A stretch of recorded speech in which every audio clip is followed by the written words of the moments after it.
I've noticed a big whoopsie among Mortal Kombat fans, or at least the casual ones, because when making my tier list videos, which are doing great by the way, thanks to everyone for the support, but I see this comment a lot. Blank character can solo the entire MK-verse, except for maybe Raiden. This comment cracks me up because Raiden barely makes the top 10, and I do mean barely. Bro is like number 9 or something if we rank the strongest Mortal Kombat characters. So today's video is a PSA announcement because I'm ranking the top 10 strongest beings in Mortal Kombat. I'm talking fighters who destroy worlds or entire galaxies, even the universe itself. Yeah, are you hooked now? I sure hope you are, because Mortal Kombat characters are much stronger than people think. Or at least the top ones. Get these ignorant comments out of my face. Ryu can solo the MK-verse, Jin can solo the MK-verse. Bro, neither of them can even conquer Earth. What are we even talking about? Destroying a meteor is badass, don't get it twisted. Akuma is the GOAT, and we all love him. But what's he gonna do against this? Or this, or even this. Yeah, here we go, ranking the top 10 strongest characters in Mortal Kombat fiction. Leave a like down below if you love MK or simply want a sequel video for Street Fighter or Tekken, where I rank the 10 strongest fighters in their universe. Let me know if you want that video in the comments down below, and also consider subscribing because I'm trying to reach 500,000 subscribers before GTA 6 gets here. Let's do it together. And alright everyone, without any further ado, let's begin.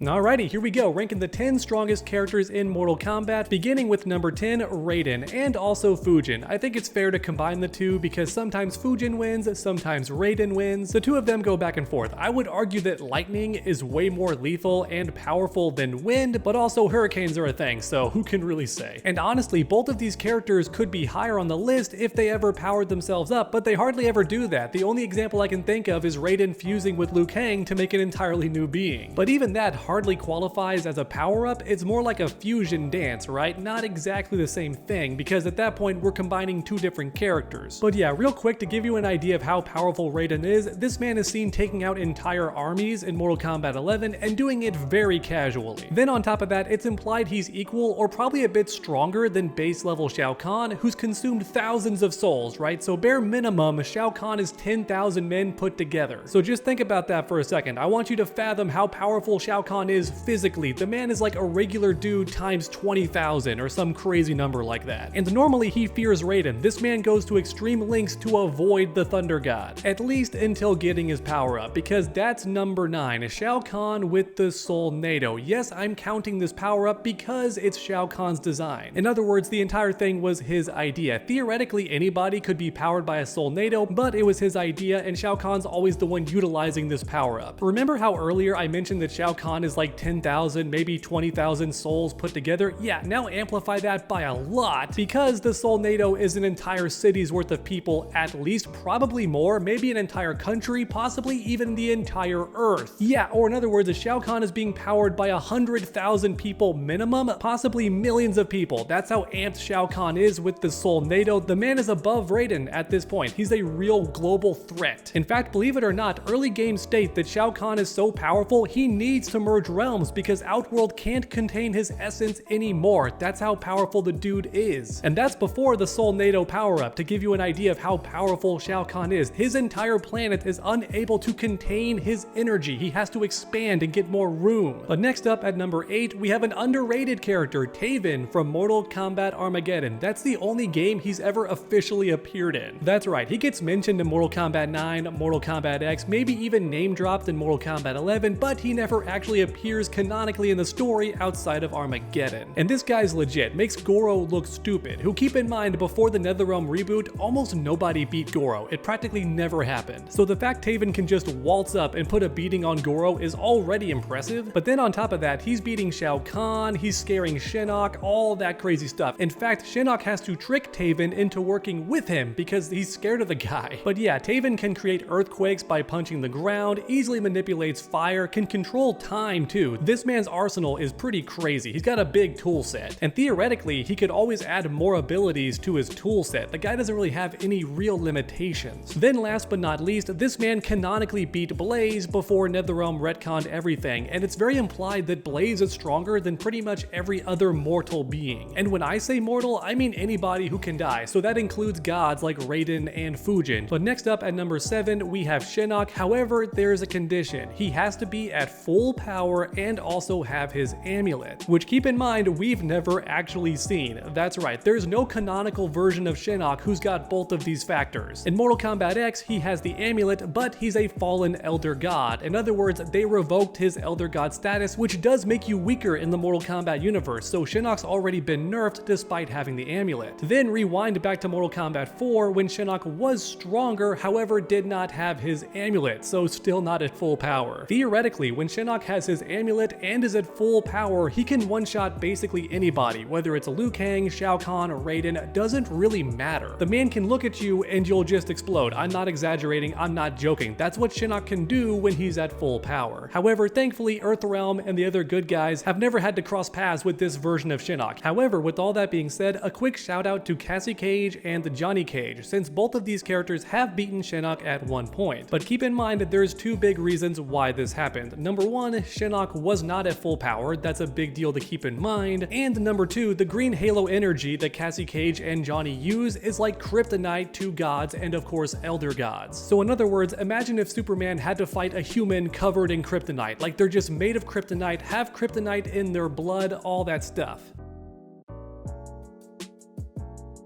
So next up is number 6, Shujinko at full power with all the abilities of the strongest warriors. Yeah, this dude's an X-Men pretty much, with mutant abilities given by Onaga himself, which allows him to copy the powers and martial arts of anybody he watches for the most part. Not just the abilities, but also the techniques themselves. That's an important factor to keep in mind. In other words, if Shujinko was to box against Batman, he would learn all the martial arts that Batman's using right then and there. It's like what Taskmaster has in the Marvel comics. He can see you do something and then mimic it perfectly. But here comes the craziest part. Shujinko keeps those abilities and the knowledge forever. It doesn't go away. There's no time limit on this stuff, which means by the end of Mortal Kombat Deception, Shujinko is pretty much unbeatable unless you attack in his sleep or something, because the man has every ability from the strongest warriors throughout the realms, so he's pretty overpowered. Oh yeah, and before anybody claims that god characters like Raiden are stronger than Shujinko since he's a regular human, keep in mind Raiden tried to stop Shujinko and he failed, okay? In fact, even Liu Kang failed. It was his zombie body, but still, Shujinko made him look goofy. But alright, at number 5, we have Onaga with all of the Kami Dogu, and that's an important factor because they make Onaga fully invincible. And while it is true that Shujinko beat Onaga, that's because he knew about the Kami Dogu. Without that knowledge, he would have lost despite having all the best abilities from the realm's strongest fighters. He needs to break the Kami Dogu first, at least one of them, to make Onaga vulnerable. When all Kami Dogu are active and hidden, he becomes completely invincible to all damage. And I'm not joking, if Shujinko hadn't intervened, then Onaga would have transcended the Elder Gods and beaten them in a fight to become the one being, merging all realms together and ending all life as we know it. Yeah, Onaga's a real one. Without the knowledge of how his Kami Dogu work, he's unstoppable. But alright, next up at number 4, we have the Elder Gods themselves, who don't get to do very much in the Mortal Kombat universe because they're so OP,